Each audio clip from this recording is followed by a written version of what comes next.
I scheduled this briefing following the release on March 26th of body-worn camera footage of an extremely disturbing and outrageous incident that occurred in my district involving 2 officers, MCPS staff, and a 5-year-old boy that occurred back in January 2020. The footage was horrifying and very difficult to watch, and the incident was absolutely unacceptable.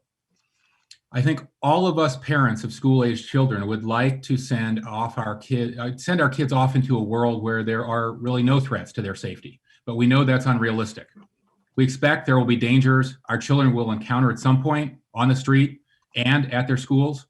It might be schoolyard name calling or threats. We hope to avoid more serious problems like bullying, harassment, and verbal abuse.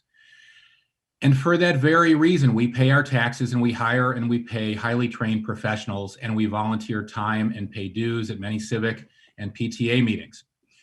We do all of that in the hopes that working together, we can create a county government and a school system that does everything in its power to minimize the threats to our children. We know there will be some threats and dangers. We want them to be minor and manageable and rare, very rare. But we cannot accept a world in which traumatization and bullying of any child is actually coming from our paid public safety professionals, or one in which our paid public safety professionals not only encourage parents to beat their children, but they even coach parents as to how to strategically avoid creating the physical evidence that would lead to a charge of child abuse. To see law enforcement professionals instruct parents on how to avoid law enforcement is truly shocking and surreal. Nor can we accept a world in which our trained school personnel charged with ensuring our children's safety stand idly by and allow abuse to happen right under their nose in the school office. Multiple systems failed this child in January 2020, and we must all take responsibility for making sure this never happens again. Let me say a few words just about my expectations for this briefing. I know our residents have many important questions about this tragic event. My colleagues and I do as well. The council has been told, and the public should be aware, that we will not receive answers to all our questions today due to the pending litigation against the county, the school board, and the individual officers. I've seen tweets already claiming that we can make panelists answer any questions, and that's not true. This is not a courtroom. We are not judges. We cannot compel anyone to answer a question today, but that doesn't mean the council and the public will never receive those answers. Rather, it means we'll receive some answers today, and that there are other answers that will become available once the court case is resolved, which we all want to happen very quickly. And other questions, particularly about personnel actions or about the student who was victimized, are actually restricted by state law. Some individuals had urged me not to hold this hearing until we can receive all the possible answers after the case is resolved. But I can tell you at least 2 reasons that didn't make any sense to me. First, this incident happened over a year ago, and we learned about it in January. The entire council requested to view the video then. We only recently received it. And so, in my view, far too much time has already gone by. So I scheduled this briefing to share with council members and the public the answers that are available today about MCP and MCPS policies and protocols that contributed to the incident and to its delayed communication. We've waited too long to get this information, and we have a responsibility to find out everything that we can now that this has been brought to our attention. And second, this incident informs our ongoing work to reimagine public safety, including policy changes that are underway both at the state and the county level.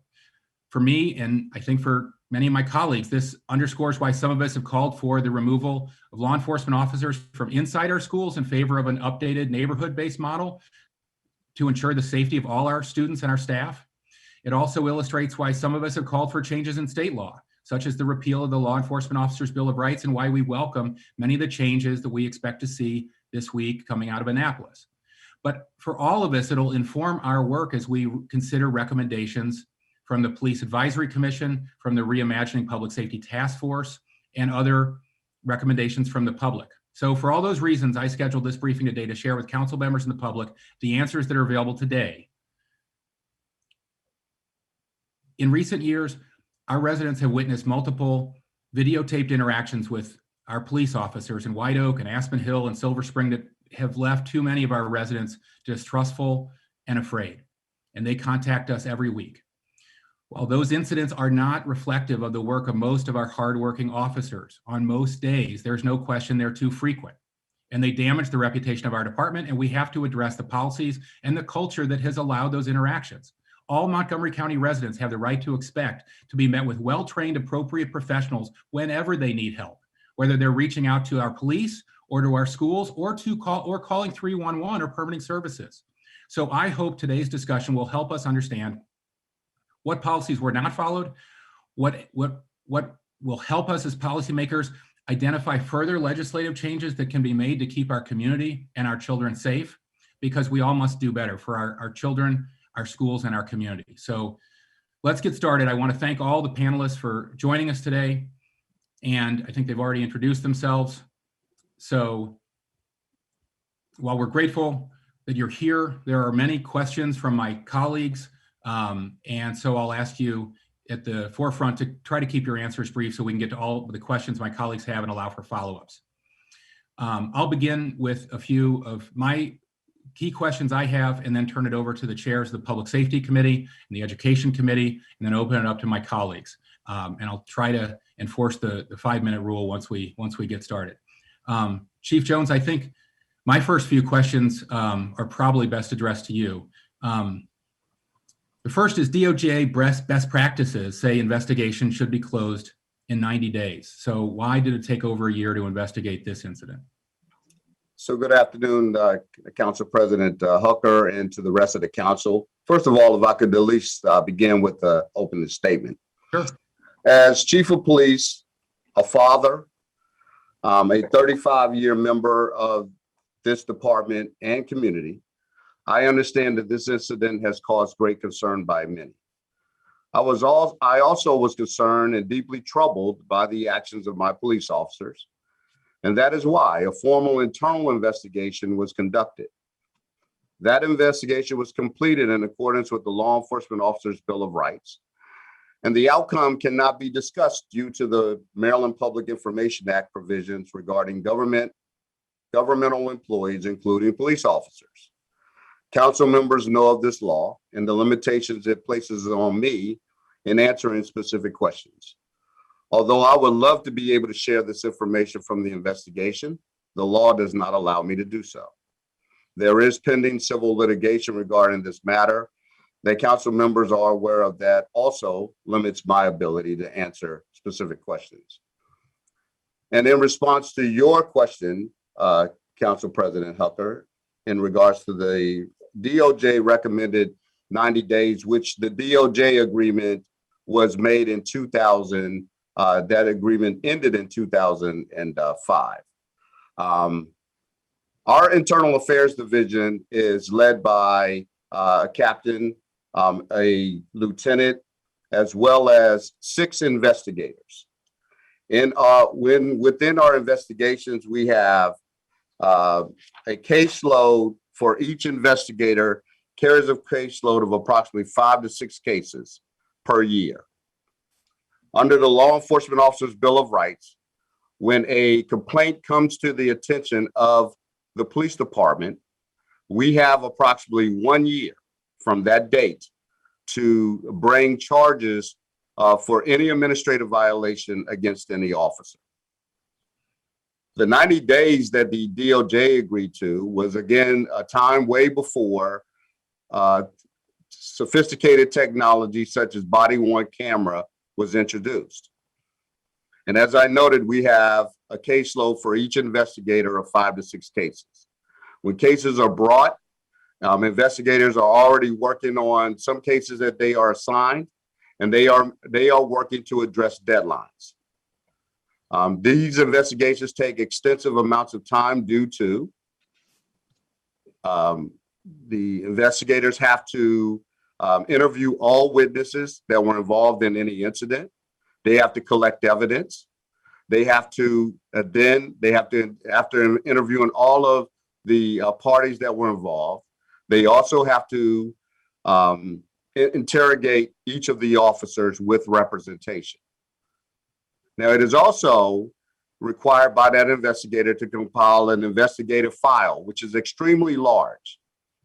All of your body-worn camera footage has to be documented, transcribed, and put into the file for further review.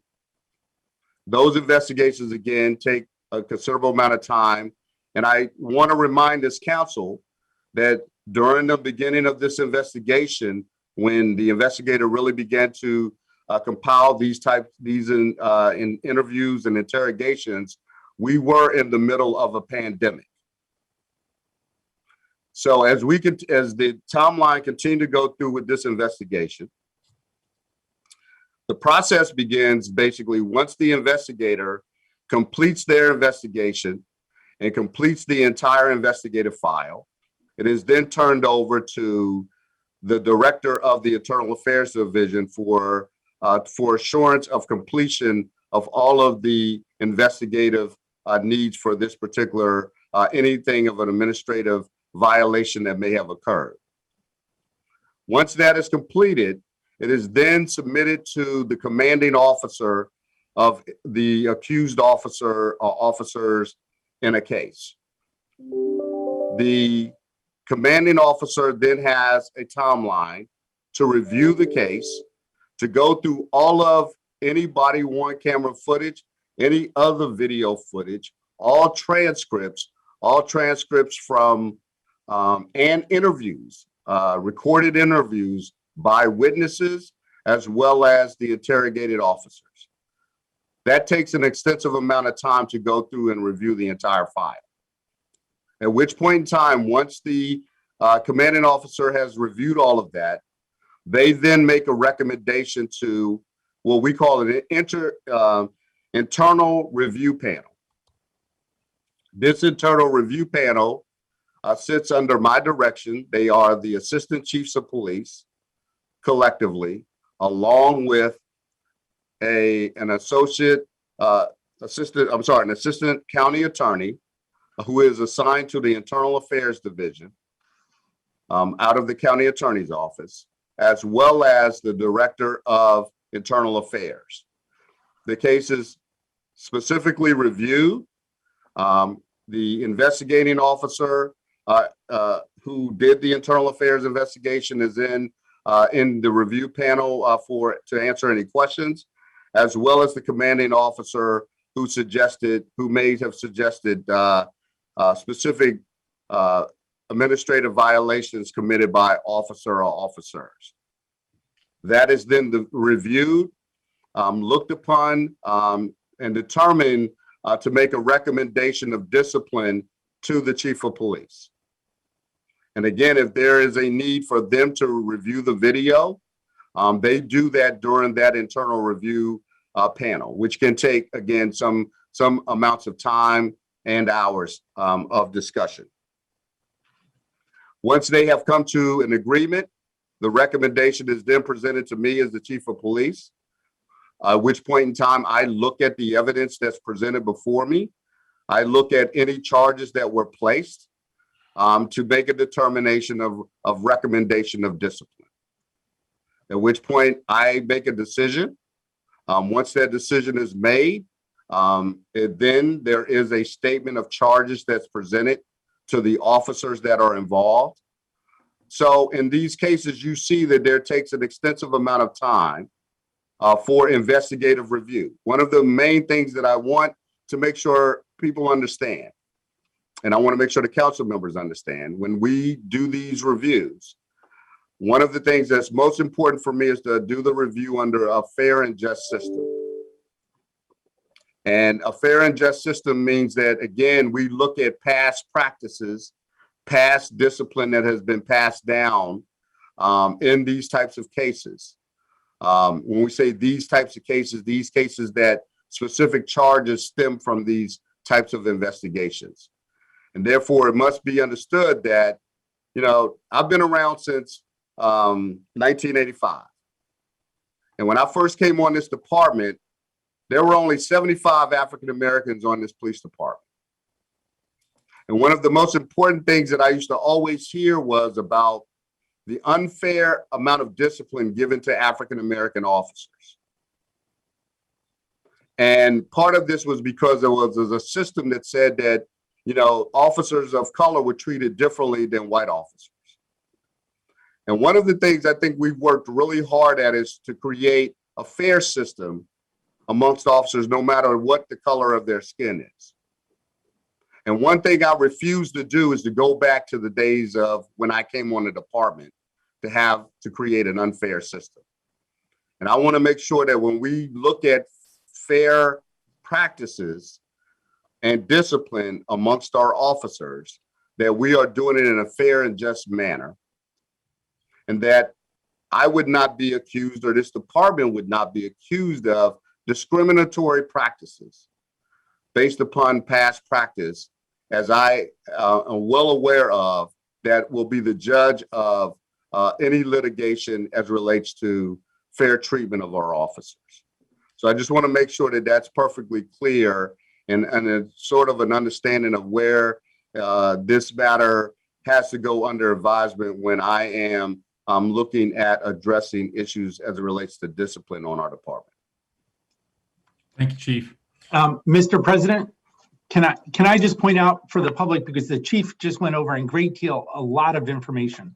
The public might be interested to know that on the county's website, with the police department website, there is an annual report for the Internal Affairs Division that explains the process in narrative form. Residents might be interested in reviewing that report, reviewing the complaint process, which is also summarized in the report and on our website. And also to remind you, if you haven't gotten to it yet, the county executive's budget proposal for FY22 adds 2 additional investigators to the Internal Affairs Division so that we can move through investigations, hopefully in a more rapid basis at the request of the chief. Thank you. Chief, this incident, it sounds, so just to follow up real quickly, so you're, in a case like this, you're not aware of the specifics of the case and you don't view the video until the internal review panel meets? So, Mr. Hugger, what happens is I am made aware of investigations that my Internal Affairs Division, which works directly under me, I am aware of allegations. I am aware of if a video does exist, but I am not I don't necessarily view the video all the time on the front end of an investigation. There are times that I don't view the video until it is time for me to review the final discipline that I am going to make. I will then look at the entire video. At what point were you made aware of this one? Well, I was made aware of the video when the investigation began. So the event took place in January 2020. It was reported that the officers weren't interviewed until August. Why would that be? Again, the interrogation of officers occur at the very end when the investigators have completed all of their interviews with other witnesses and collected all of the evidence. That is the last stage of the interrogation for the officers that are involved. Thank you. Why didn't you or anybody else from the department feel the need to update the county council at that point? I did not have the information. I did not see the video up to that point. I was not made aware of the seriousness of the allegations at that point. But others in the department were at that point. What's the protocol to inform? Investigators who were investigating the case knew of the facts involved in the case as they were doing the investigation. So thank you. So what's the protocol then for them to inform you and you to inform the council, or at least the leadership and the public safety chair of the... Mr. Hooker, I am not aware of any protocol involving an internal investigation that requires me to reach out to the legislative branch in order to inform them of an internal investigation conducted by my department. There's nothing in writing. There has been no protocol that I am aware of or any precedent set that we are to inform the county council of these types of investigations. Okay, thank you. I'll say, as you know, Chief, I've been on the public safety committee as long as I've been on the council, and years ago, shortly after I joined, I wrote a bill to require body cameras, I never had to introduce, because County Executive Leggett proposed and Chief Manger supported, and you supported as commander, the creation of a full rollout of body-worn cameras. And I paid great attention to that because it closely followed the death of Michael Brown in Ferguson, Missouri, just a mile from the house I grew up in. And we debated how to set up the program and pay for it and maintain the program for many hours over many work sessions. And my own view, we didn't create that program and spend millions of dollars on it just to create a lot of footage to store in a database and share among police and prosecutors. The discussion at all those work sessions was we were doing it to provide more accountability to the public, to inspire more public confidence in our officers, to engender better behavior, both among members of the public who are being videotaped and our officers in their interactions. And so your comments are helpful. If we don't have a policy that incidents like this are quickly shared with the county council, which is the oversight body, and the public when they happen, then we need to implement a policy like that. But that, I think that's for discussion in a future public safety meeting. I want to return to a couple questions I had about the body-worn camera practice. Your officers' cameras record thousands of hours of interactions every year. Do district commanders review incident reports and then review body-worn camera footage of incidents that seem like they should be worth review? Yes. So we have the policy that we have, the more specific policy, there are thousands of hours of body-worn camera footage. I do not have the amount of executives to be able to review hundreds and hundreds and hours of body-worn camera footage for many of my officers. But we do have a policy that states that whenever we have a reported use of force, that all use of force reports and the events will be reviewed by our executives for review to make sure that the use of force was utilized within the confines of our policy. Anytime we observe a use of force that is outside of the policy or inconsistent, the body-worn camera footage is inconsistent with the police report and use of force report, then that is then sent to the Internal Affairs Division for further review, for investigation. Sorry, how do you know that they're inconsistent with the report? Well, because my command staff are trained, we know the policy. Right, okay. Right? So we know what the policy is, and anytime we see what we deem to be something outside of the use of force outside of our policy, then we send this for further review for the Internal Affairs Division. It's referred to Internal Affairs.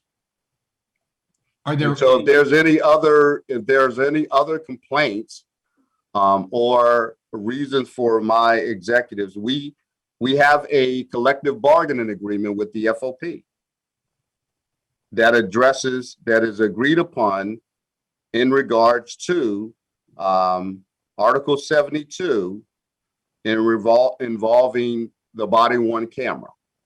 And there are specific rules about when we can look at body-worn camera footage as executives for what reasons. So there are these stipulations that do, when we look at how much body-worn camera footage we look at and why, it remains within the collective bargaining agreement and our policy. My understanding is, in this case, though, the union just went along with the investigation and the discipline, right, and didn't hold anything up, did they? No, there was nothing held up in this case, no. Right. Are there any random spot checks of body-worn camera footage conducted? Well, there's no random, no. There's a rule, and again, within our agreement, that states that we will not just randomly look at officers' body-worn camera. But what we do is we want to make sure that officers are operating their equipment properly. So there are reviews that we do from an accountability standpoint to make sure that our officers are in compliance with the uses of the body-worn camera. Thanks. Okay. What is progressive discipline and how does it work? So progressive discipline is discipline that basically starts at a low level, depending upon the allegation of the administrative violation. So, for example, if you had someone who violated a policy one day, let's say they fail to they fail to come to work on time, as an example. And the first time we might do what we consider to be a counseling session. Let's say they do it again the following week. And then that time, then we may suggest that the discipline goes higher. We already counseled them. So now that we're going to actually hold them, more accountable to any violation that goes, that they continuously repeat. And so if you have an employee that has an officer who has multiple violations, then we can look at from a progressive discipline standpoint, we can go higher in whether we are in the actual discipline as it relates to, for example, how many days of suspension that they might get, depending upon what they got the last time for the same violation or something very similar. Right. Second or third offenses are punished more severely than first. That's correct. Yes. So what, under that program that makes sense, what are the fireable offenses? Well, again, it depends on that becomes when we look at past practice about, things such as integrity, certain, and again, every situation is looked at differently. So to say that anything is clearly defined as a fireable offense, something like an officer committing a felony offense, that can be deemed to be, a fireable offense. Again, lying or being dishonest, those are fireable offenses. But again, these are the things that, again, will be judged not only by the chief of police when seeking termination and for a particular employee, but it also has to be the test of, there are cases where an officer can appeal a final decision either from a hearing board or simply from the chief of police, and they can appeal that to the circuit court. And we've had cases historically in this county where the circuit court has overturned if they deem it to be an overzealous punishment presented by the chief of police or the hearing board. So if every situation is looked at differently, as you mentioned, doesn't that make it impossible for an officer to know what actions are absolutely prohibited? No,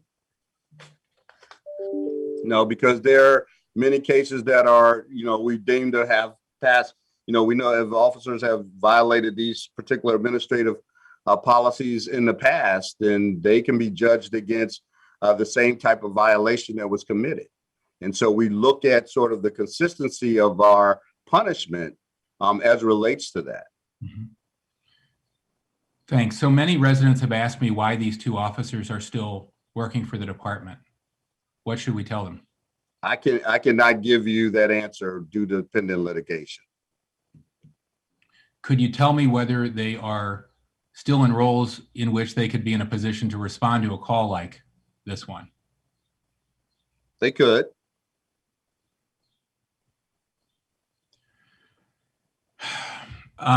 You mentioned our new use of force bill that redefines de-escalation policies. Are all our officers now trained on de-escalation policies? Well, we have trained in de-escalation for all of our officers. We've been doing that for years.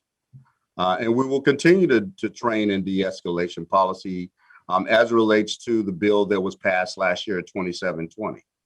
So that will continue as we move forward. But we have been training in many aspects on de-escalation for many years. Right. We just updated the definition. I agree. Yes. So all the officers are trained in that, and it failed in this instance. Is that accurate? Well, I would say all of our officers are trained in this. Okay. I think there's a debate about whether this would be a de-escalation situation or not, but that all of our officers are trained in de-escalation. All right. Thank you, Chief. Let me call on the chair of the Public Safety Committee, Chairman Katz. Thank you very much, Mr. President, and thank you, Chief Jones and Dr. Smith and Mr. Madaleno, all for being here.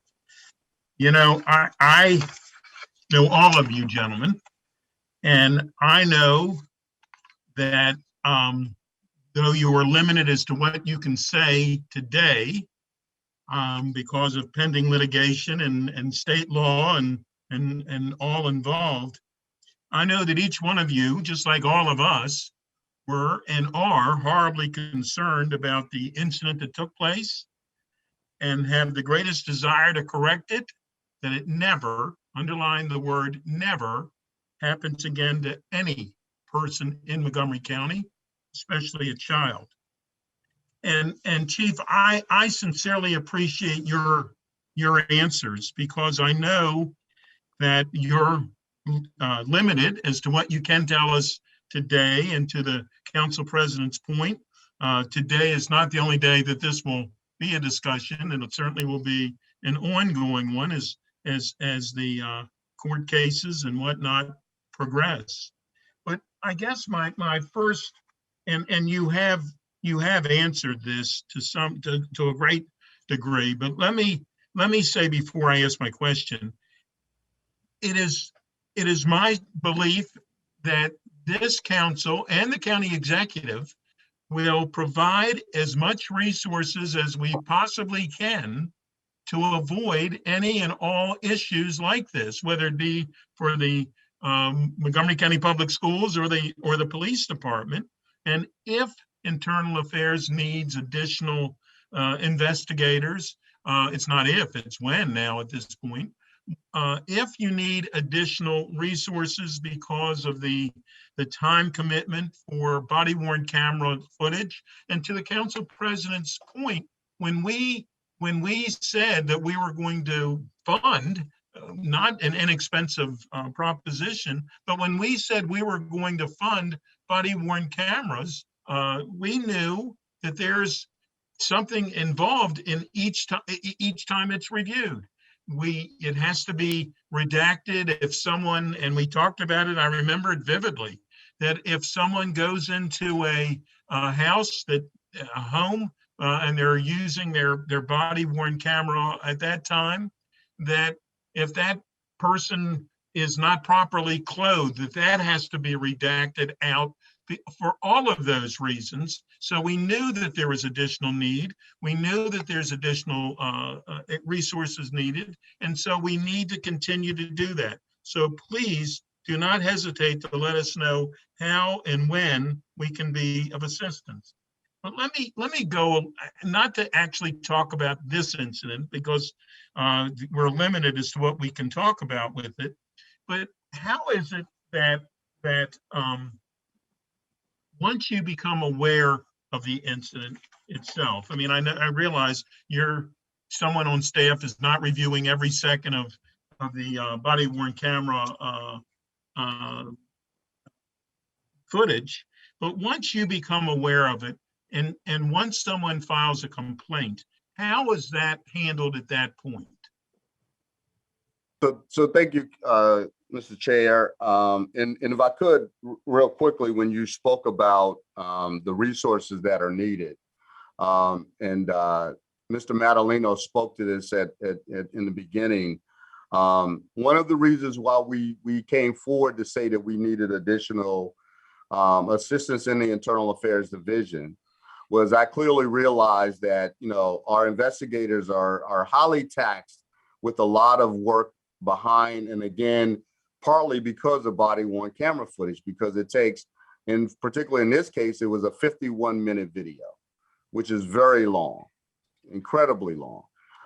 And so therefore, due to the workload of the investigators, I thought it was important, and the county executive also agreed with me. We've had this conversation about the need to make these investigations more timely, to do our very best to try to lower the amount of days it takes for these investigations to occur. And I agree with that. But at the end of the day, I still want a very thorough investigation that can stand the administrative test. And when I say administrative test, it's going to stand the administrative hearing process, as well as our court system, because these administrative hearings can abide into our court system if there is an appeal. So if we don't do our jobs really well on the front end, then these can actually fail, and therefore we failed everyone, and officers won't be held accountable. The other part of that I would also state is about when we look at the redactions. I have one employee for the entire police department who is responsible for redacting videos. And we get video requests from many sources via Maryland Public Information Act. And that employee has to spend a large amount of hours doing this type of work, which is vitally important. So therefore, again, that's when we look at resources, this is something that, it's great that we have this program, but it comes with other caveats to the program in order to provide what people demand in our community and in as it relates to police work in response to these requests. So that's something that we must fully understand. So as it relates to the process of review, when a complaint comes in, and the Director of Internal Affairs will conduct a review of that particular complaint, and they will capture to see if there's body-worn video of the complaint. The video may not necessarily in its entirety be reviewed, but it gives, if we see that there's a basis for the internal affairs investigation, that review will begin immediately. Now it is brought to my attention, but the video may not be necessarily provided to me. And again, partly of this may be, and it's not always the case, but it may be for the fact that I am going to be the final discipline recommender in this particular case. I am going to be the person who provides discipline in any investigation if there is a finding, a sustained charge of any administrative violation. And so one of the things I want to make sure that I'm doing, like, to be fair and just, and I'm not having outside influence about what I want without a full investigation. Video is great, but video is not all the evidence that's presented in any given investigation. And I think people must understand that video is a great piece of evidence, but it is not the all to the end all. Therefore, that's why it requires other interviews and interrogations and witness statements that help to bring the complete story for me so I can look at all of the facts when I make a determination of punishment if there is a case to do so. Thank you. And I think, and not that, Mr. President, I don't know whether you're going to hold me to a 5-minute rule. If you are, I will be very liberal with the chair of the powerful Public Safety Committee. Well, thank you very much. I appreciate you being so very liberal with me. And I'll try to be efficient here. I really will. But I do want to, and not that this actually involves directly the chief, but I do believe that this body, our council, along with the county executive, need to have a discussion on a new process for what we are doing. And I think that needs to happen sooner rather than later. And that has, though it's certainly brought to our attention because of this horrendous situation, it is certainly something that goes beyond this situation. We need a new discussion on how we do it. And I had one person ask me about when a child leaves a school, and I know this is getting into the public school side, and Councilmember Rice is going to be asking questions about that. But how often does this happen? How often does a child leave a school, and how often do you need to call the police or whoever you're calling to try to find that child as quickly as possible?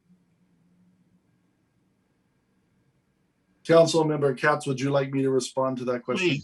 Please. At the elementary level, it's quite a rare situation. At the secondary level, it's more common, although not regular. It doesn't happen regularly, and it depends on lots of different circumstances. But at the elementary level, it is quite a rare and unusual situation that a child would leave, or that that we would need to call for additional support. And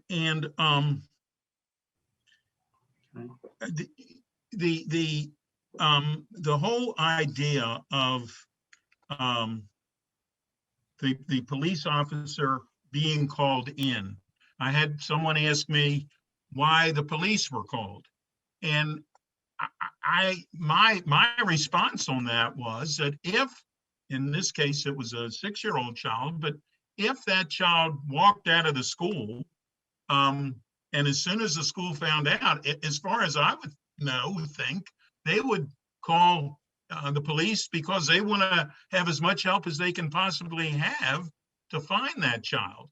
And now it was asked whether or not the school resource officer, obviously a school resource officer was not in an elementary school, but whether the school resource officer was also notified. Chief, do you know if that was the case? No, I don't believe in this particular case, the school resource officer was notified for this particular incident.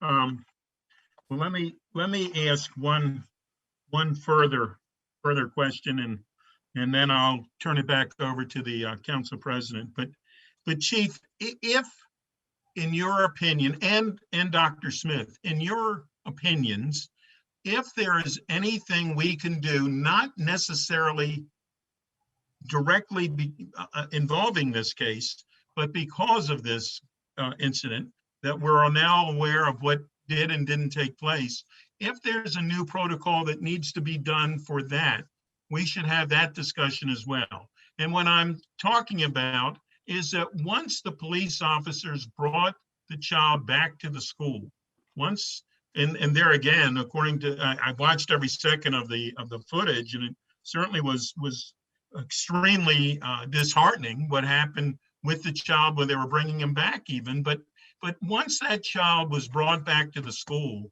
why wasn't the child given why wasn't the school in charge of the child at that point? Why did the police officers stay? And that becomes another question. I don't know if you can answer that or not at this juncture, but I think that's a question that we do need to have a protocol that says that once a police officer brings the child back, that the school would be once again in charge of that child. There can be no answer at this point. That might involve the. Well, I can't answer it as far as this particular case, but I think it's a discussion that we can have with MCPS moving forward, Councilmember Katz. I think that's something that we can definitely address as far as protocol. Thank you. Dr. And I Smith? would agree, Councilmember Katz, and I would also say that it's the larger question here is how all of this fits together in the conversation that's been ongoing for the last year around the interaction of community, schools, law enforcement, everyone together. And so I think that's one element of a much larger picture. Well, as was pointed out, and I'll turn it back over, but as was pointed out, I think every adult in the room and before the room really did a disservice to that young person. And we will, and I underline the word will, work together to make certain that this never, ever happens to any of our children ever again. Thank you very much, Mr. President. Chief, just to follow up on your comment about the policy, what is the policy for not turning your camera on? What is the policy is you are required to turn your camera on. Sorry, what's the discipline? When you respond to any call for service. And when someone doesn't turn their camera on, it is a violation of the policy. Is there a standard discipline for the failure? Everything falls under progressive discipline. Okay. All violations fall under some form of progressive discipline. Okay, Chairman Rice.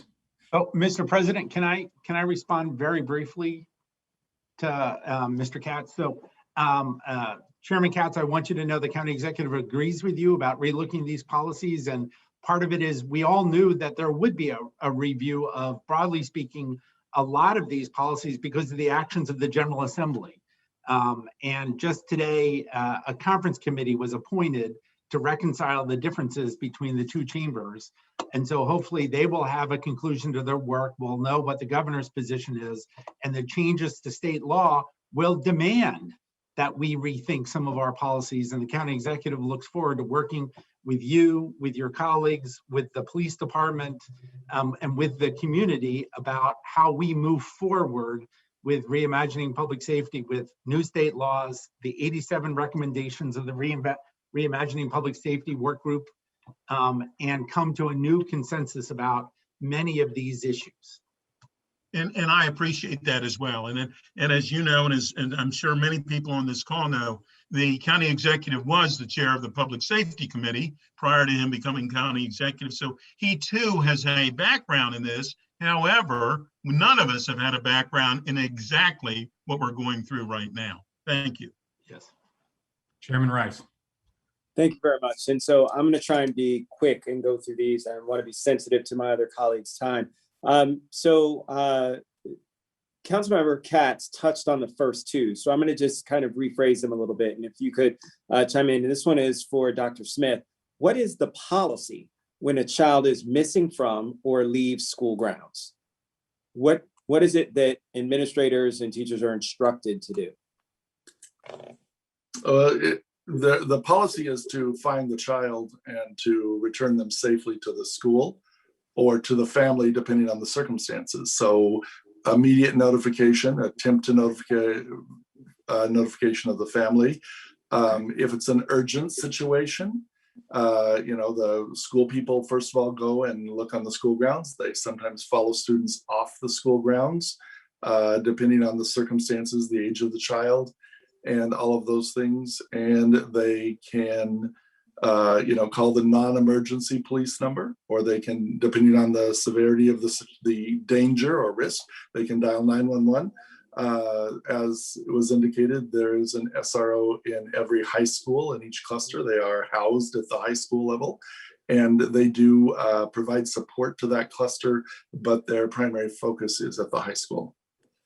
So that's perfect segue to my next question, because why wasn't the SRO, who is specifically trained to work with students, not called in this incident? Did the school not have a school resource officer assigned to it? Was the school resource officer on vacation or assigned to another case? What was the reason why that school resource officer was not the first phone call? So as has been indicated today, there are a lot of constraints about responding to some questions. I can't respond to any questions about this specific situation for a variety of reasons. The Family Educational Rights and Privacy Act, the contractual and legal rights that employees have, and the ongoing litigation. Generally, I would say that school resource officers provide a very limited amount of support to elementary schools, and not a lot more than that to middle schools overall. And so in this situation, the school resource officer was not notified to my knowledge. Chief, do you have any information about that and whether or not there is a school resource officer that's assigned specifically to the school? I'm not going to mention the school, although I know it's public, but I don't feel as though any more information, jeopardizing the identity of the child and all of those kinds of things. So, but with this particular school, is there a school resource officer that has this school on their beat? It's as a part of the cluster. Yes, there is a school resource officer assigned to the cluster. Do we know if that school resource officer was ever contacted? I have no answer for that at this point in time. Okay. That's right. Okay. All right. Thank you. So my third question, Dr. Smith, this one's for you. If an administrator, a teacher, or school personnel member feels as though they've witnessed abuse, are they required to report that regardless of whom the perpetrator may be, i.e. police officer? State law does require the reporting of child abuse. Was a report filed by, do you know if, do you have any knowledge of a report being filed by any school personnel in this incident? In this particular situation, I cannot respond to that because of the ongoing litigation. Okay. And then my last one, Dr. Smith, for you, in watching the video, and I know it's been tough for all of us, and I know this is a hard one because it dovetails on the line, but you being experienced as an administrator, as a teacher, as a person in the classroom, you've done it all. What do you feel could have been done differently by school staff in general? Not in this particular case, but if you had an incident that were similar to this, what do you think steps would have been appropriate in order to ensure the safety and well-being of that child, a child who left the school? First of all, Mr. Rice, if I could just have 2 minutes to share some opening Please. remarks. Watching the video on March 26, 2021, which is when the Board of Education and the leadership at MCPS, and it was provided to MCPS on that day, as other members of this group have said, was extremely difficult as we watched it. I personally was angry, frustrated, sad, and I continue to feel that way as I think about a child being threatened or demeaned or treated badly. No child is bad, and that it is absolutely essential that we care for the well-being of the students in our care.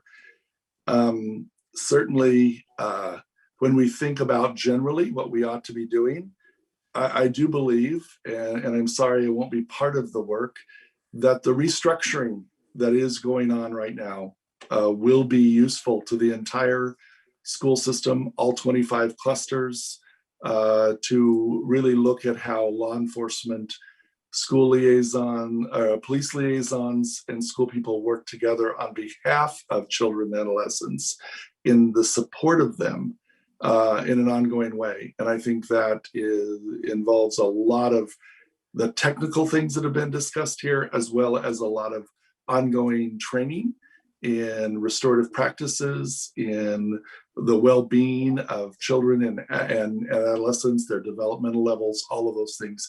But it needs to be done together as a team. And that's what I would say in response to your question about what could happen.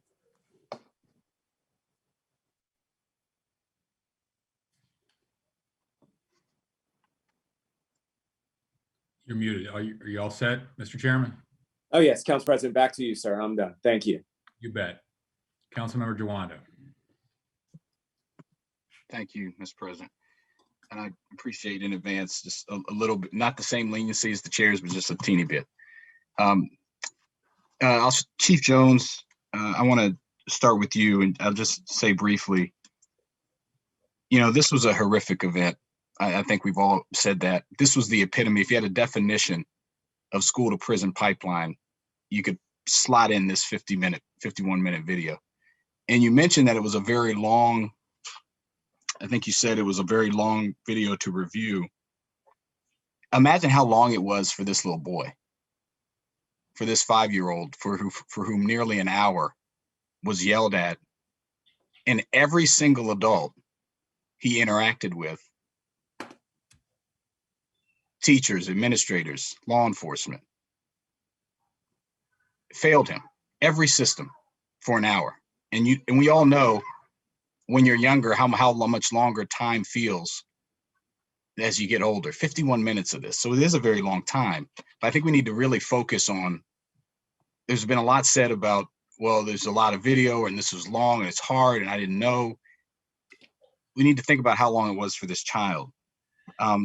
And so we're here today to try to get some measure of answers and accountability, to find out what happened, why it happened, what policies we can change to make sure it never happens again, realizing how horrific this is, and change those things going forward. I think we realize it's already been elicited that we have state law that will be changing shortly, but that gets in the way of that transparency and accountability, in light of the fact that we've already seen the video. So we're hopeful that will be removed, because you can't have trust without transparency. You can't have accountability without transparency. So Chief, I'm going to ask you a few questions in succession, And I would just ask that you do your best. I'll do my best to phrase them in such a way that they require, in my view, a yes or no answer, a very short answer. And I would ask that you just work with me because I have limited time to try to respond in that way, if you could, please, sir. In your opening remarks, you said that as chief of police, as a father, as a 35-year veteran of the police department here in Montgomery County, and I don't want to incorrect you state what you said, but I think you said you were dismayed or you were very disheartened, used some adjective by the actions of these officers. Is that a fair characterization of what you said at the beginning? To some degree, yes. Okay. And I assume that means in both your personal and professional opinion, since you mentioned those three roles, father, chief of police, veteran of the force, that was both a personal and professional opinion. That's correct. Okay. So these next set of these questions, I want to ask your personal opinion. I'm not asking what you did or didn't do in your official capacity. I'm asking your personal opinion. In your personal opinion, were the officers acting in this video in accordance with police training and policy? Mr. Juwando, I can't answer that question Okay. due to the pending litigation. Okay. In your personal opinion, were the officers on camera representative of the police department as a whole? Mr. Juwando, I can't answer that question due to pending litigation. Okay. In your personal opinion, is there any reason that any adult, let's set this situation aside, any adult should scream at the top of their lungs inches from a child's face for any reason? No. No. In your personal opinion, is referring to any child, in particular a black child or brown child, as a beast an appropriate way to speak to a child? Mr. Juwando, I'm not going to answer the question because it still goes to this particular situation. And as much as I would like to present my personal opinion, I am here representing the chief as chief of police of Montgomery County Police. That's my role.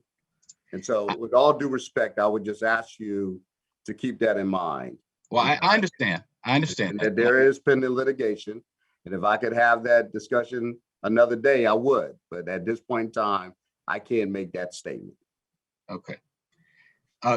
So you would agree that adults shouldn't threaten or scream at any child?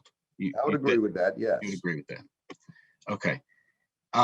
And since state law prohibits you from commenting on what actions, if any, were taken, well, let's just start with that. You did say that there was a disciplinary procedure and action was taken against both officers. Is that correct? That is correct.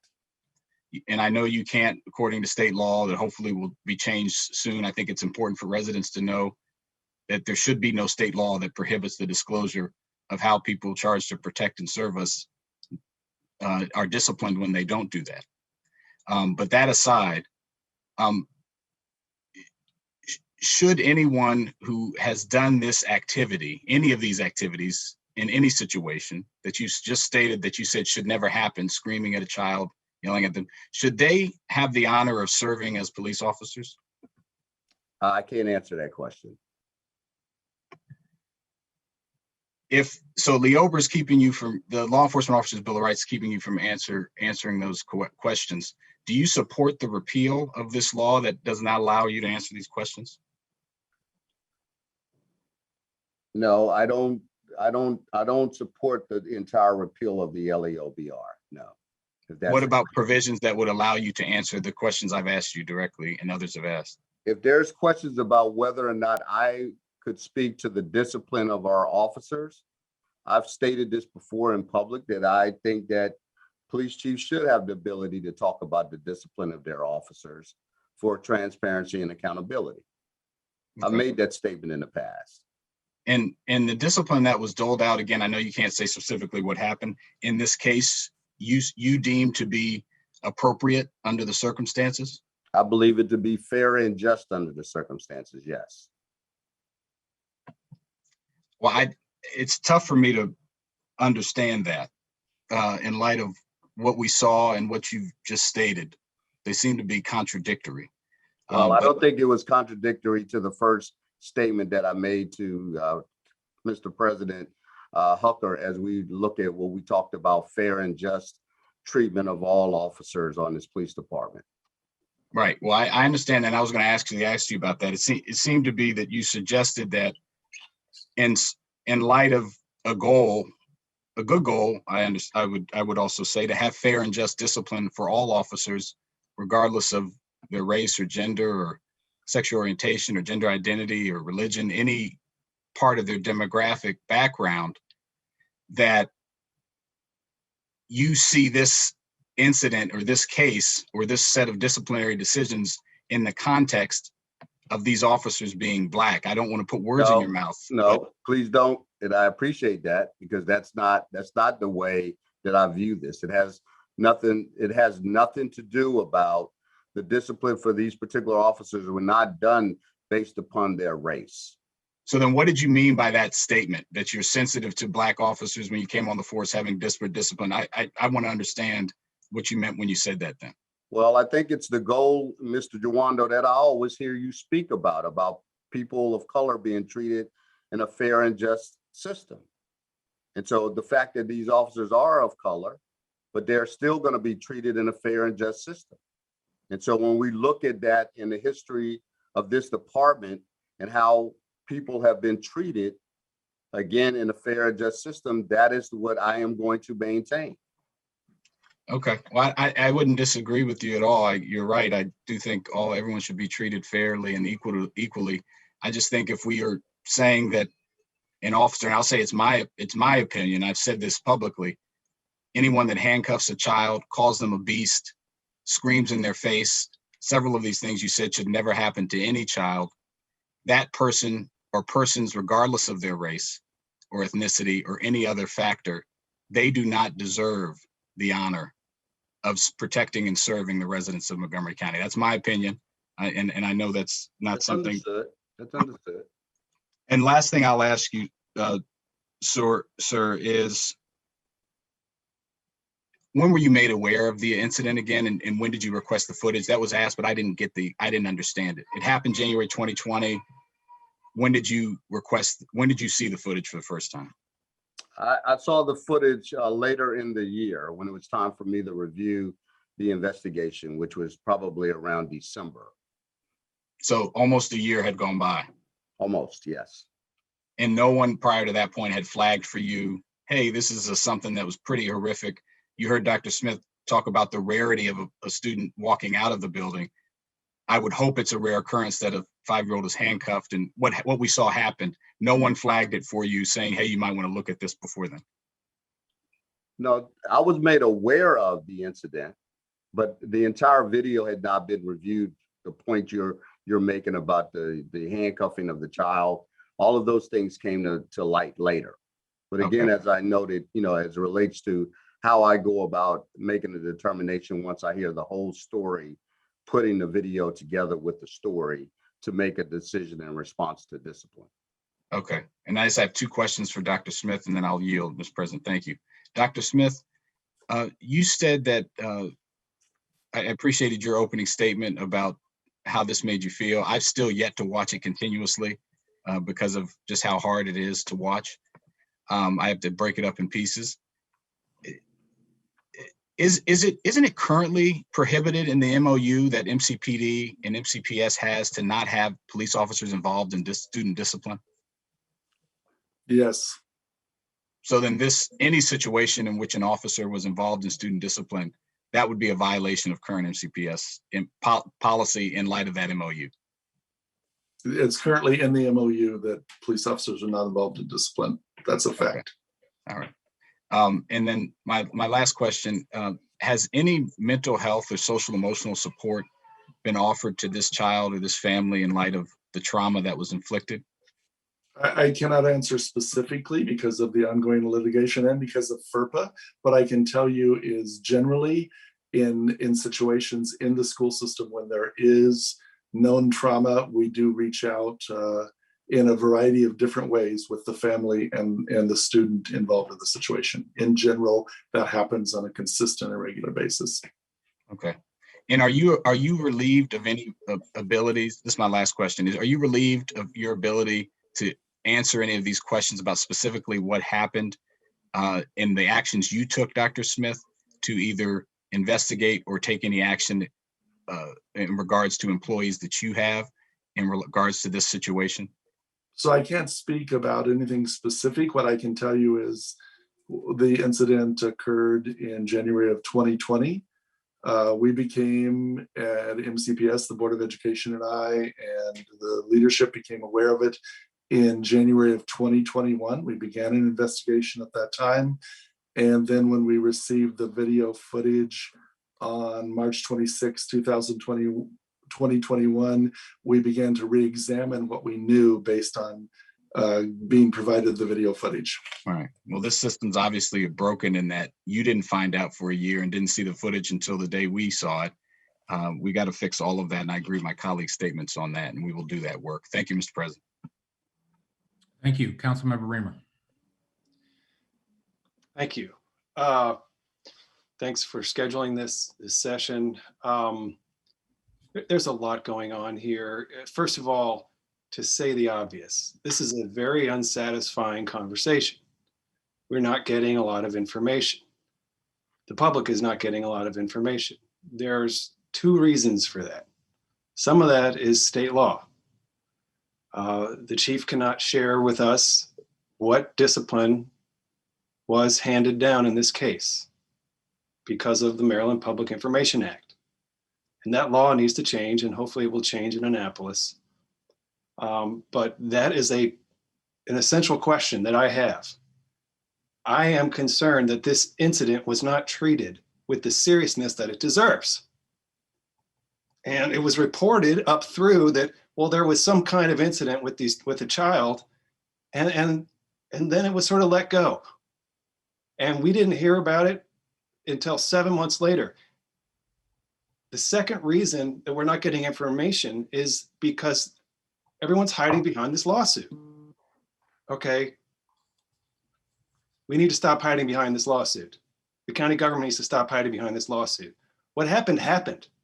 And what we say about it doesn't change the facts. So the county executive needs to stop hiding behind the lawsuit, share information with us. The department needs to treat this differently as well.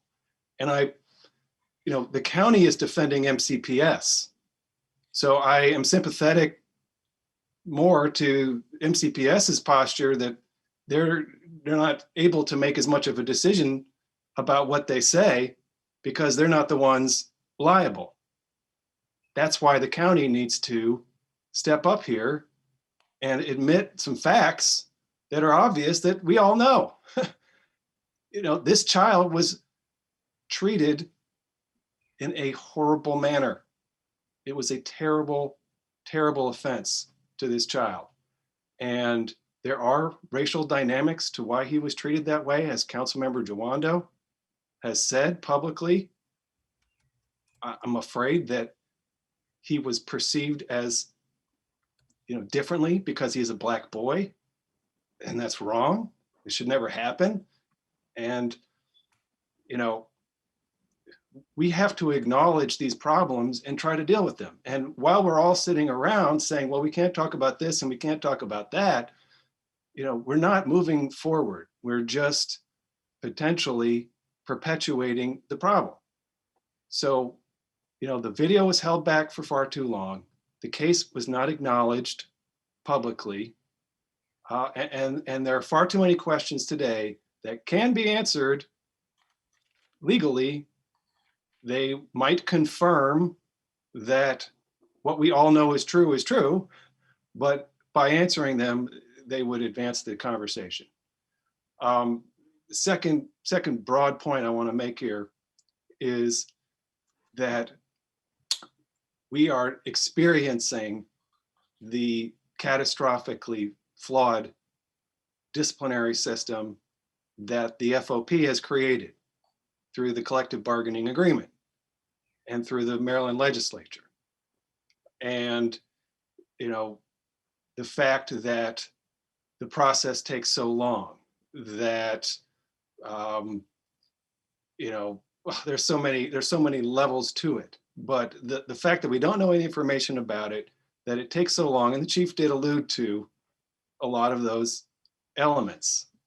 And, I continue to be very frustrated that the legislation that I introduced with co-sponsorship from Councilmember Jawando and Councilmember Rice is the co-lead, Councilmember Jawando, Councilmember Navarro,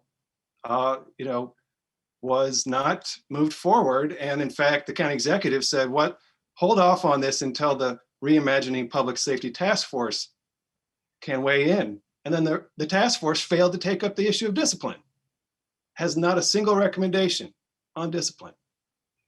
And here we are today, dealing with the consequences, not being able to make changes and hoping that Annapolis, makes better changes. Fortunately, I appreciate the chair now, Mr. Katz has expressed we're going to return to this, and thank you. And there are, elements of this bill we can move forward all the same. But, we could have had a different system in place already. Wouldn't necessarily have affected this case, acknowledge that, but it would have given us a better response to the public than we don't know, we can't say, which it feels like where we are now. The last thing I want to say is about the challenging issue of police officers in schools. And I think this really goes to both the chief and the superintendent. And I appreciate Councilmember Navarro's support now to make a change here. It's been helpful, and the county executive expressing interest in making a change after several years of back and forth. We need to design a matrix for things that happen at schools, and then very clearly delineate who will respond to those kinds of issues and prescribe why it will not be police officers. There may be a role for police officers, coaching, showing up to coach in their off duty time, providing some of that mentorship that is so important for some.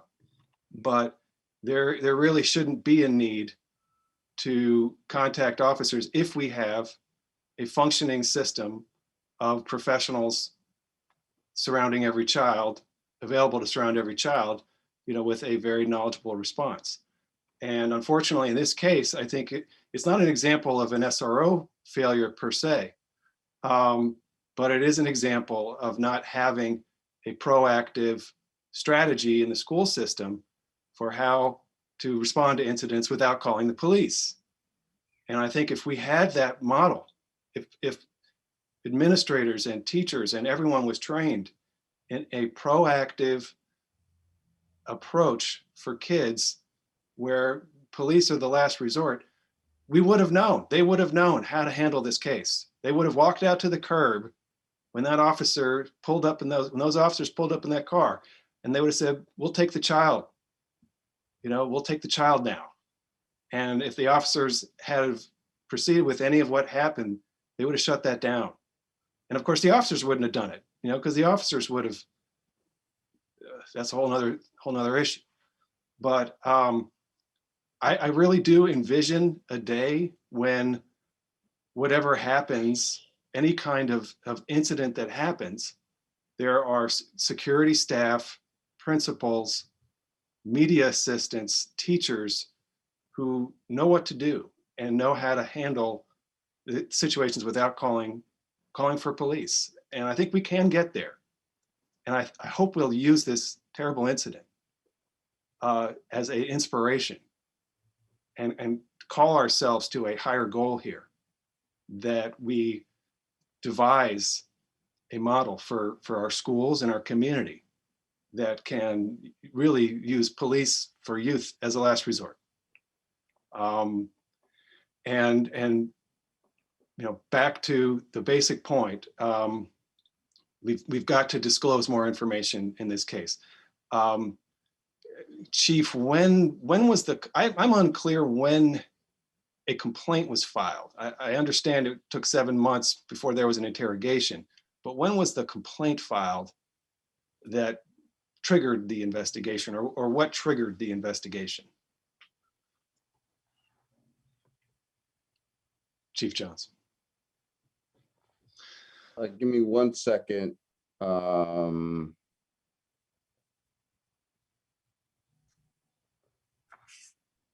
complaint, I believe, was filed in late January of 2020.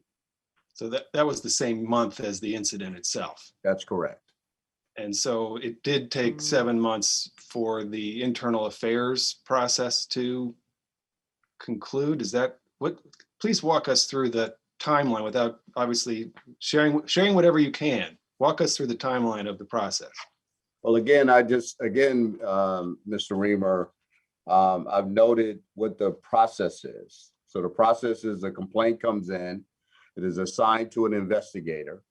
At the time that it's assigned to an investigator, the investigator who has cases that are already pending, it basically has to make a decision on when that investigation begins based upon the current workload of that particular investigator.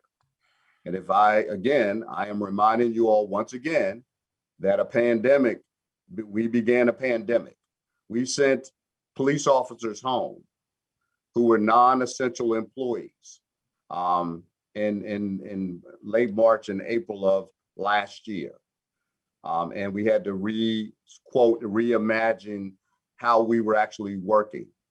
So we had to do interviews and the like to do the investigation during that period of time with the existing investigations that were going on at that particular time. Okay.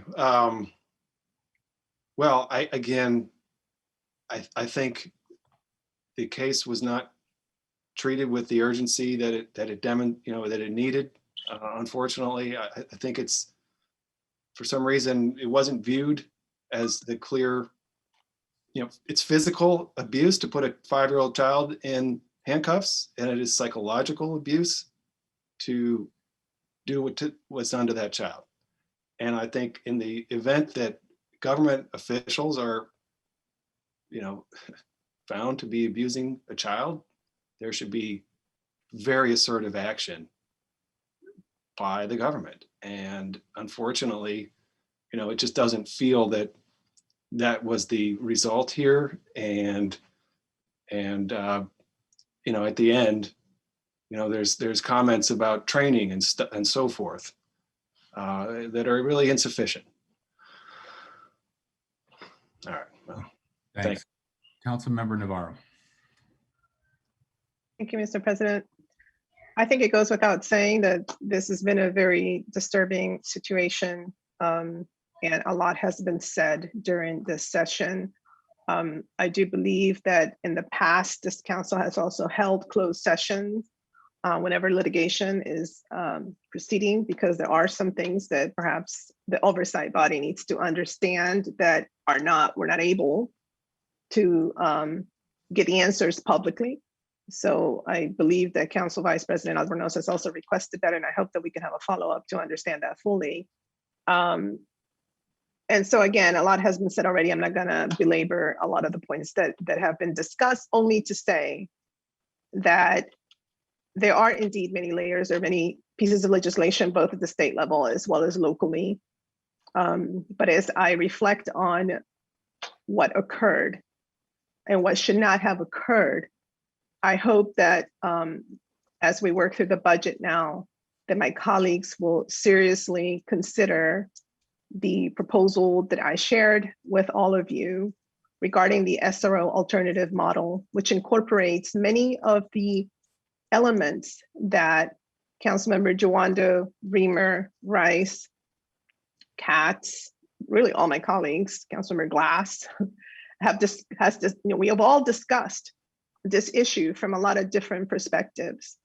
And the model that I shared with my colleagues basically recognizes that there is a need to enhance the capacity of our school system to have more mental health supports, to have more positive youth development supports, for there to be an agreement in a memorandum of understanding with our police department as to what are the kinds of incidents or offenses that warrant the participation or the calling of a police officer into the school building, but that this cluster model or community model that the executive has proposed should also have mental health professionals included in that team, so that you have both on the outside and on the inside that kind of focus.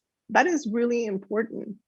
And we saw this in this instance. I mean, I literally, I still am pretty speechless about what obviously occurred, because I'll say it again, you know, as a mother of two very beautiful, wonderful Afro-Latina daughters who went through the school system, I just can't imagine how I would react having, you know, watched this video, but very much recognize that we do need to move forward with a different way of building capacities with both within the school system and outside.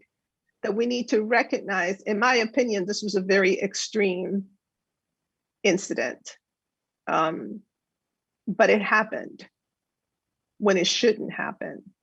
And in the same vein, as we talk about what are we going to do next, then yes, we have to address issues of, you know, discipline and public information sharing, all of those things. But we also have to recognize, we all have, when we looked at the data, that there is a need to enhance that kind of, you know, mental health supports, positive youth development within the schools and outside of the schools. And so I do hope that the council leadership will put into place a process so we can at least address this now that we're in budget. And as this case moves forward, that we will continue to work actively with our Board of Education, as well as the administration, the Chief of Police in particular, to absolutely guarantee that this will never happen again. The fact that it involved a child was just mind-blowing to me, because there is no circumstance by which I can, you know, think that somehow this was acceptable at all. I mean, there just isn't whatsoever. So we need, you know, we have some work to do. And so for the public, who obviously, as it was stated, there aren't a lot of answers today because there is litigation. I think for the public, it's important for them to know that we do have in front of us right now a number of important pieces of legislation, a number of important program modifications, if you will, that I think will set the stage to avoid that things like this could occur in the future. So I'm not gonna, you know, involve myself in the questioning, because I already know what are the bounds and what it is that we're gonna, you know, achieve here. Only to say also that I am also confident that our Chief of Police, as well as our superintendent, and really the leadership in general, understands how important it is that our public regain the trust that something like this will never happen again in Montgomery County. Thank you. Thank you. Councilmember Glass. Thank you, Mr. President. We are here because we failed that 5-year-old child. That is very simply stated why we're here. And looking back a little bit, over the last 2 years in particular, the county established a police advisory commission. And I was proud to co-sponsor Councilmember Reamer's legislation that established that body. And across the street, the executive created the Reimagining Public Safety Task Force. And some residents told me that they thought there were too many boards, too many commissions, and that we didn't need them. But here we are, having a very difficult conversation about how our current police force operates and what we need to do better. And earlier in this conversation, Chief Jones, I was listening to comments you said, and you said that all officers are trained in de-escalation. But what we witnessed was not the result of the lack of training, because I'm not quite sure what there was to de-escalate. The officers were dealing with a 5-year-old child who was crying. And I don't think a police officer, or quite frankly, anybody, needs to be trained in how to deal with a child in need. There's just some common sense with that. And in fact, that child was so small that while he was being placed in the back of the police car, after watching the video a few times, I noticed that the seatbelt was placed over his neck. And when the 5-year-old child was buckled up, you can see that the seatbelt is nearly covering his face. And so just trying to understand more aspects of how we unfortunately deal with this so that we don't have to deal with the situation again. Chief Jones, what is the protocol when police officers pick up a child and essentially restrain him in a police vehicle? Well, the protocol is again, when you look at, I mean, there's nothing that says, we don't have anything that's in writing, Mr. Glass, that gives any specific protocols. We expect our officers to follow, the law, and we put our child in a car, and depending on the circumstances, we want to make sure that we're following the law. My understanding is that the location where the child was picked up was only a couple of blocks away from the school. So they were very nearby to the school. And so the officer, I assume, will place the child in with the seatbelt on in order to transport back to the school. Okay, because I guess if we're resting on the fact that it was only a few blocks away, and thankfully there was no other incident in the vehicle that would further damage that boy. If that's what we're resting on, so be it. But as we think about the different protocols and rules of engagement that need to be established here, I would add this to the list of for the unfortunate incidents, if there are any incidents worthy of it, of a child being placed in a vehicle like that, best practices, if that is a term that can be applied here. And I have a question for Dr. Smith as well.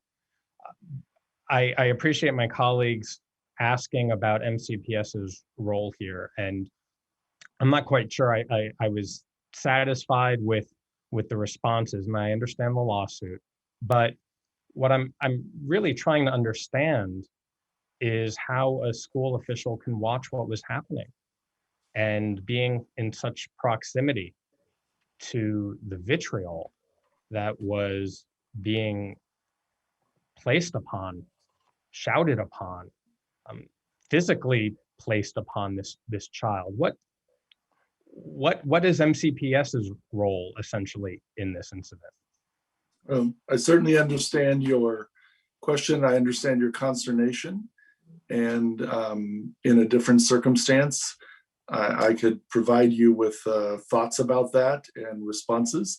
At this moment, both because of the Family Educational Rights and Privacy Act and because of the ongoing litigation, I really can't describe specifically about this event, but that should in no means indicate to you that I don't want to and that I do not have a lot of thoughts and emotions about this situation. Okay. As my colleagues have shared, whether these conversations have to go into closed session until the lawsuits are settled, or we have other conversations in more public settings. Quite frankly, the law has changed in Annapolis, as has been mentioned, and I will just, in closing, add my voice to that chorus that it is very frustrating to try and have this conversation, in addition to all of the other incidents that have taken place over the course of recent history, where under the existing legal framework, the Law Enforcement Officers' Bill of Rights and the Maryland Public Information Act prevents elected officials and the general public from obtaining basic information about the actions and backgrounds of our officers. And this is information that deserves to be made public, because quite frankly, without this information, without access to an officer's professional work history, we don't know what has taken place. We don't know who to hire. We cannot heal the relationship between the police and the communities in which they serve. And that's what this conversation is all about. It's all about trust. And quite frankly, it's about the breach of trust, the loss of trust, and this little 5-year-old boy, because we are better than this.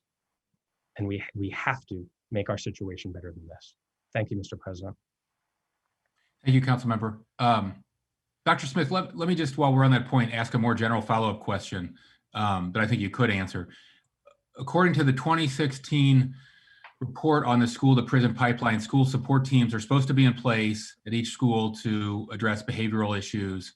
If that is the case, has or can MCPS leadership commit to limiting when staff are allowed to call police or make police referrals at appropriate events?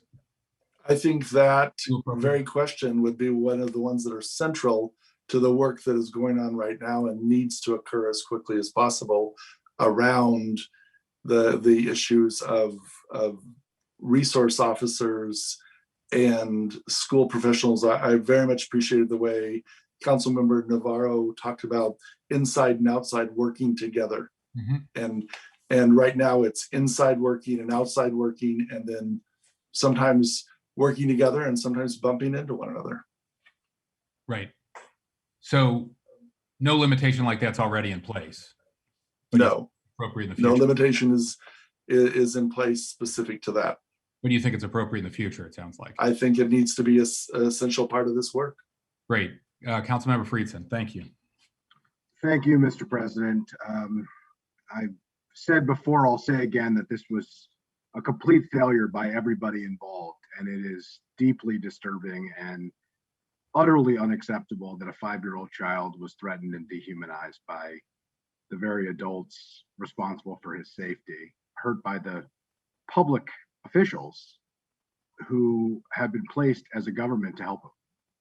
And I'm not going to ask about the specifics, but I just wanted to point that out. That means the school system, that means the police department, that means everybody involved, and they must be held accountable for their actions. I'm not going to get into specifics of it, but I did want to say that I do agree with Councilmember Navarro and Council Vice President Albornoz and Councilmember Glass and others about the need for a closed session.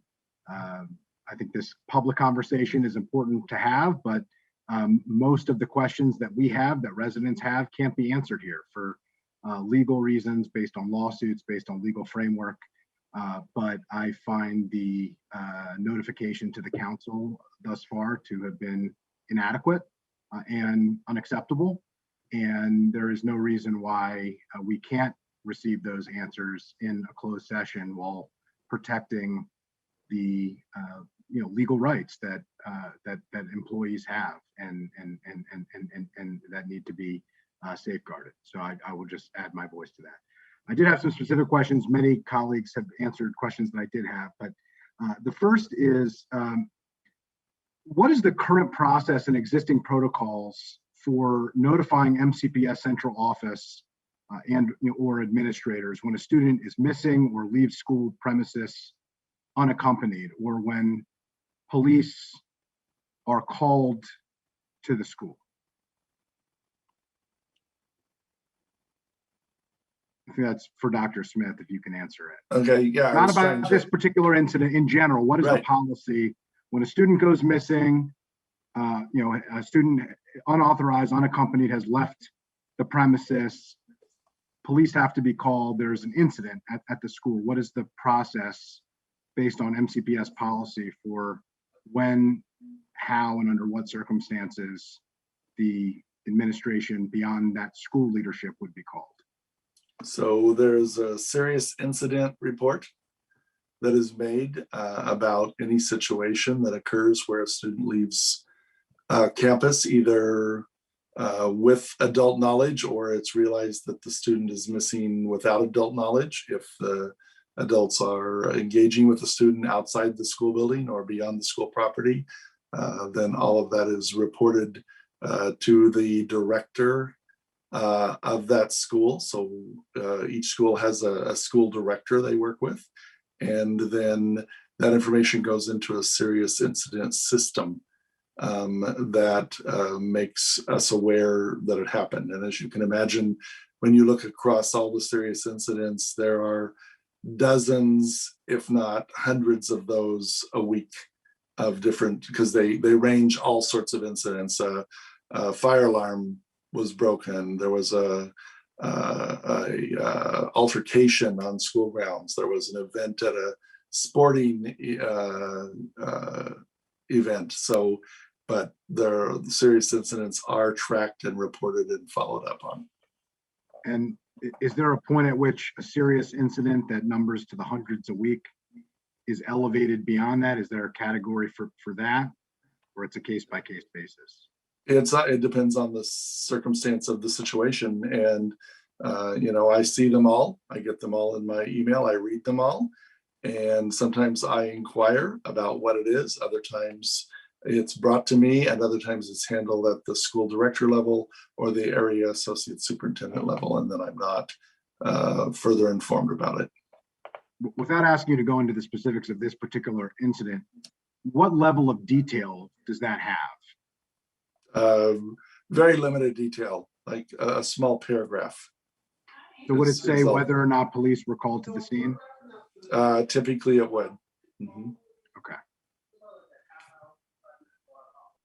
Okay, the timeline that we heard earlier was that the incident was January 2020. A report was filed internally with the police department in late January of 2020. That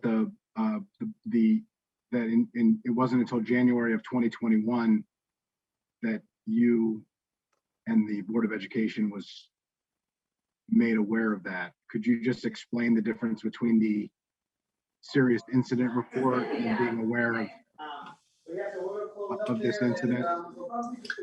So it was reported in the media in January of 2021, and there were more facts that came out from other sources in that media report.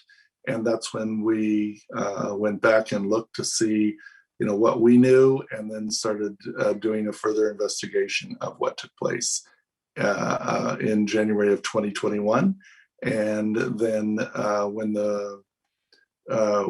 to that, during that time, we took no specific action. And then when the video was provided to us on March 26th, we viewed the video and began to re-examine the circumstance given the videotape footage. So just to clarify, just to make sure, so you were aware in 2020, January of 2020, that there was an incident based on the fact that a serious incident report would be submitted, but you weren't aware of the severity and the specifics of this particular incident until the media reports were publicized in January of 2021? That's correct. Okay, thank you. For Mr. Madalino, at what point was the county executive, you or a member of the executive branch outside the police department, notified about this particular incident? We learned about it when when the Bethesda Beat article ran on January 22nd of 2021. So when the lawsuit was filed.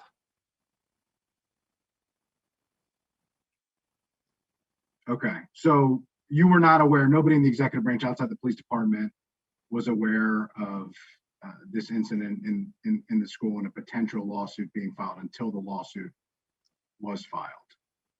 And you learned about it from a news article, not from legal correspondence from an attorney? Correct. And the county attorney's office did not learn about it until the paperwork with the lawsuit was filed. Okay, so prior to that, this was a personnel matter.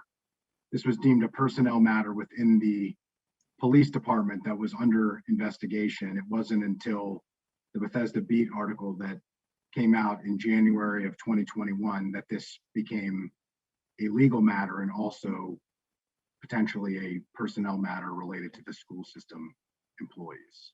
Is that accurate? That's accurate. Okay. All right. Councilmember Katz noted this earlier, but given that the MOU between MCPS and the police department dictates that police officers are not to be involved in student discipline, not related to this particular case, but the broader policy, what is the current policy related to police being called to a school? At what point after securing a scene or investigating a matter or ensuring the safety of a missing child are police expected to remain on a school site? What is the policy under the current MOU? No, that's going to depend on the circumstances involved in the situation. And, it's typically it would be some sort of conversation between the folks at the school and the police officers about ending the situation, whatever it is. And it's going to be different based on the facts of the situation every time. And what does ending the situation constitute? Just in broad policy terms, if the student is missing and they're brought back to the school, is the incident ended at the point at which the student is safely and securely in the school, or is it not ended until a parent shows up on the scene? Or are there particular policies related to that, or that's not specified? That's not specified. It's depends on all of the factors involved in the situation. Always.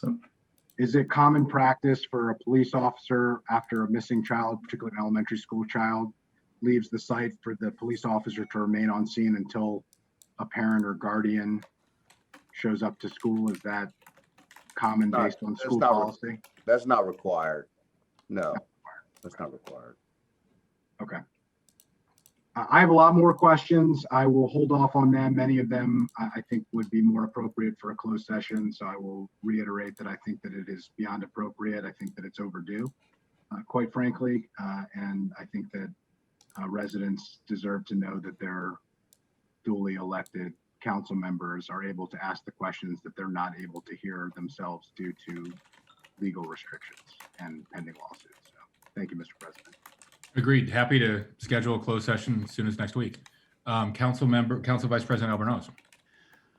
Okay, thanks, Mr. President. I'm last here and a lot's been said. A lot of good questions have been asked. I very much understand and respect the boundaries that have been set before us, both in terms of policy. Some of it crosses over to the state, some of it crosses over to personnel issues, and obviously pending litigation. So I know there's not much more we can disclose here. And quite frankly, I appreciate both Chief Jones and Dr. Smith coming forward and responding to as much as they've been able to respond to.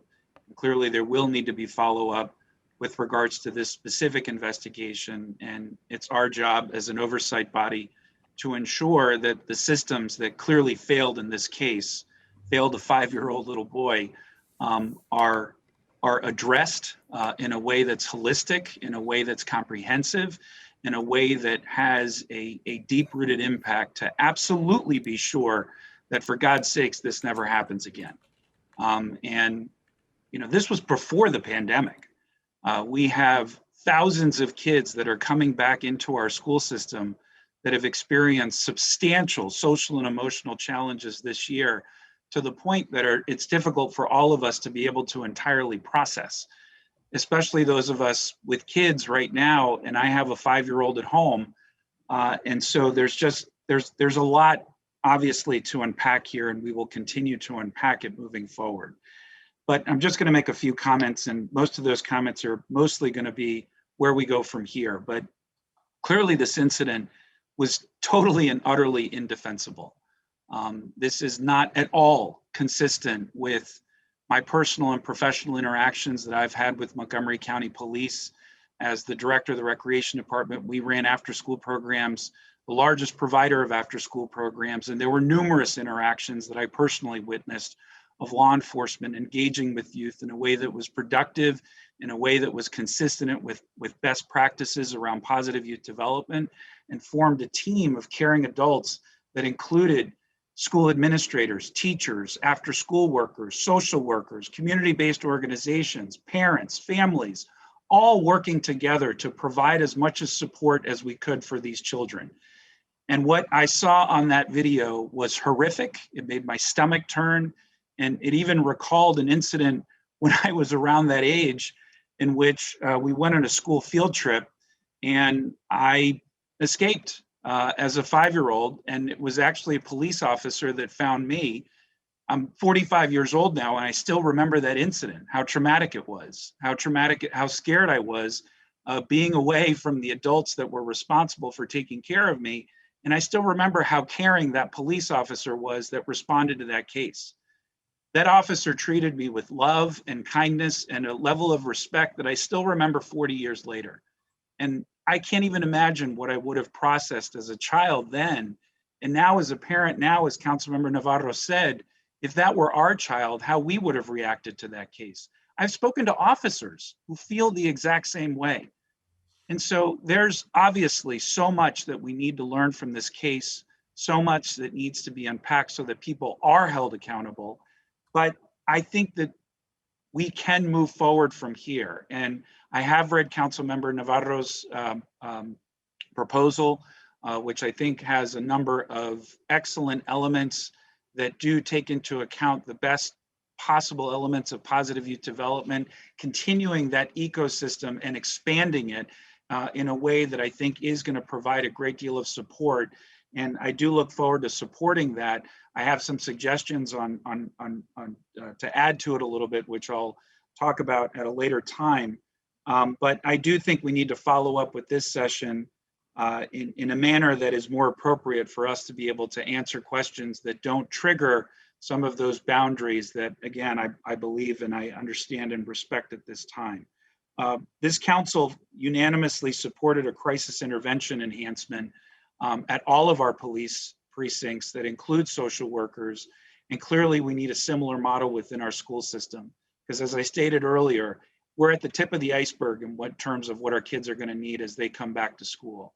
And so I do think this is a moment for us to be able to move forward from. As I said, within an hour of seeing the video and then us serendipitously having a council session just immediately after that. And all of us, I think, were processing the video in real time. And I said then, and Councilmember Glass said now, that we are better than this. And I truly believe that we are better than this. And so we will move forward from this as well. Thank you, Mr. Council President. I have found this to be enlightening and helpful. And I look forward to the follow-up, both with regards to this specific investigation, once there's an appropriate time and place for us to be able to get more questions answered, but even more importantly, in my opinion, how to address these systemic issues moving forward. Thank you. Agreed. Councilmember Reamer. Thank you. Two final points.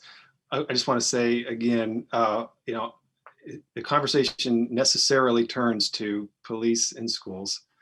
And I really encourage us working with the school system to devise a matrix of incidents and then identify professionals who respond to those incidents and delineate the role for police and ultimately not have a role for police officers. It may take a bit of time to get to that point based on training for other staff. And then I would support programs that are specifically around mentorship, specifically around youth engagement. I think there's a role there, but we ought to take advantage of this moment here to make a change and recognize that, there are ways, there are enough adults in a school to respond to incidents, and that we need to train all the professionals, administrators, security, teachers, everyone in a different approach. And if we can achieve that, then we won't need to rely on police officers. In this very specific case, if a child leaves a school who's 5 years old, you need to call 911. I don't think there's any question about that. If it was my child who left the school at 5 years old, I would want to know that the police had been called. I don't know what alternative there is unless there would be crisis units that would be available that are not police officers. But, you know, it's inevitable that in this case, a child, you know, having left, unless I don't understand the facts of the case, which is possible, you know, the child left and the administrators were concerned that the child is missing. No parent would want their child wandering around without someone finding them. And so 911 was called. But I think there is a tremendous public need to understand how this incident is handled by the county government and the department. And unfortunately, due to the MPIA rule, not the O board, but MPIA, the Maryland Public Information Act, the chief cannot share publicly any information about the disciplinary decision that was made. That may change. There is legislation in the state house right now that needs to change. The county council took a position on that almost 2 years ago. The county executive actually, when we brought the legislation before the council, the county executive took no position, refused to support the legislation. So my question is for Mr. Madaleno, has the county executive expressed support for changing the MPIA law that shields the disciplinary process from public scrutiny? And if so, how? I don't mean to be difficult, Councilmember Reamer. I'll have to get back with you on that answer because I don't, off the top of my head, I simply don't know the answer. It was before your time. However, I would hope that this would be a live conversation that would have risen to your level at this point, you know, and you would know what we are doing right now to advance MPIA reform in Annapolis, you know, with the county executive's support. So unfortunately, you know, I would appreciate if you could respond to us subsequently. But again, back to our task. If we could work together with schools and the county government to devise a matrix that provides a way forward that does not rely upon police, I think that would be the ideal outcome. Thank you. Thank you. Councilmember Navarro. Very quickly to respond to what Councilman Reamer was saying, that is included in the proposal. Also, what is included is an annual report that the school system actually requested with data that actually to make sure that we understand the type of calls that have resulted in police officers being included, but the issue of defining what would be the circumstances for which police officers can be called or this team is important. This is something that we have heard time and time again. It also includes work so that within the school system, there is awareness of the resources that we have available. And that is for everyone, teachers, everybody. So there are components as well as the training, specifically what Councilmember Rice and Katz had put forward, that training is included. So it is comprehensive in that way. And as Councilmember Albornoz said, there are gonna obviously be other things that colleagues may want to add to that. But just wanted to mention that what you're alluding to is addressed. Would it be okay if I responded briefly? Really quickly. Yeah, I appreciated the aspect of your proposal that said we shall delineate the offenses for which police officers can be called. I thought that was an important step forward and conceptually right on the money. So thank you for that. I believe that we need to take that further, but let's dive deep on that very focus, because I think that is the answer, is let's figure out when police should be called. And hopefully we will agree that that will be a minimal, you know, to ultimately non-existent set of offenses. Thank you. Absolutely, absolutely. And again, I think that it's important to recognize that there have been efforts in the past, specifically with the Kennedy Cluster Project as it was first envisioned, to have this type of interdepartmental, you know, collaborating with community-based organizations, with agencies, developing MOUs and things of that sort. And so this framework in some ways, which was based on the Harlem Children's Zone, It's one that I think will be really important as we seek to kind of, match what public safety should look like in today's society. So again, it is, and of course, this is the framework. So it means that council members, community members, et cetera, can still incorporate other things to it as well. Thank you. Thank you, Councilmember Jawando. Thank you. I just want to make 2 quick points. I think, I focused most of my time, because it was quick, on the harm, the failure of the systems and the people for this child, the discipline that was or was not doled out and whether it was sufficient or not, and the accountability and transparency to the public, which is extremely important. I just want to underscore that. That is extremely important and connected to everything that we've talked about for the last 30 minutes or so, which is why when we put forward the proposal to remove police from schools, firstly, almost a year ago, last summer, and when I proposed it in a budget amendment, then later as a bill with Councilmember Reamer, 3 special appropriations, which have now passed, one of which was the largest investment in restorative justice training that the county has ever done, to train 1,400 school staff at all of our middle schools. That recognized and underscored the fact that you can't do these things in isolation, and that we have to have a comprehensive plan. And so we have to do both of these things. In closed session, I want to thank the colleagues who said about the closed session, we have to find out what happened. If we can't know on behalf of our representatives, that the constituents that we represent, that's a failure in democracy. So we have to have a way to legally know. And so closed session seems right to me. I do think this session was still important, so folks know why we can't get answers to certain questions right now in the public setting, but we need to know, and we need to get to the bottom of it, because you can't get to the bottom of it if you don't dig into what happened in all these specific incidents and look at the horror of it, right? But then we have to continue the conversation that we've been having since I've gotten on the council and before that, to move these systems in a way that minimize the disparate impact of discrimination and racism, and how certain people are perceived, and how discipline is doled out differently, and the supports that are available, the social, emotional, mental health, all of which we've been doing. And so I appreciate that, people coming on board and everyone wanting to do that, but you have to do both at the same time. And I think we've already been on that path, and we're going to need the school system. We're going to need our HHS department. We're going to need almost every entity, our rec department. Every entity in government has a role to play. So this is a monumental task, and work has been ongoing, but we're at an inflection point where we can no longer just say we're going to take steps forward. We have to fundamentally reimagine the system. So I'm all in for the work, as I continue to be, and happy to continue to work with anyone to do it, and appreciate Dr. Smith and Chief Jones for coming before us today. Thank you. I think we all are. Councilmember Rice. Yeah, so thank you, Councilmember Jawando.